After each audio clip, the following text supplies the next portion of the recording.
இந்த நியூஸ் பெரிய பரபரப்பை ஏற்படுத்தியிருக்குன்னே சொல்லலாம். கர்நாடகாவை சேர்ந்த குருபார சுரேஷ் என்பவர் அவர் மனைவியை கொலை செஞ்சதா சொல்லி தவறான வழக்குல சுமார் 1.5 வருஷம் ஜெயில இருந்திருக்காரு. பட் ஆக்சுவலா என்ன நடந்தது அப்படின்னா, கடந்த 2020ஆம் ஆண்டு சுரேஷோட வைஃபான மல்லிகையை காணோம்னு சொல்லி போலீஸ் கிட்ட புகார் கொடுத்திருக்காரு சுரேஷ். அந்த நிலையில தான் போலீஸ் ஒரு ஸ்கெலிட்டனை கண்டுபிடிக்கிறாங்க. அண்ட் இந்த ஸ்கெலிட்டன் சுரேஷோட மனைவியான மல்லிகை இதுதான், அவங்களை இவர் தான் கொலை செஞ்சதா போலீஸ் சுரேஷை அரெஸ்ட் பண்ணி இந்த கேஸை முடக்கி விட்டுருக்காங்க.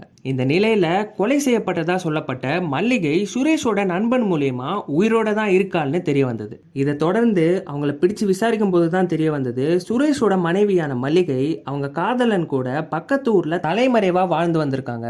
இது தெரிய வந்ததுக்கு அப்புறம் சுமார் 1.5 வருஷம் கழிச்சு இப்ப சுரேஷ் விடுதலை செய்யப்பட்டிருக்காரு.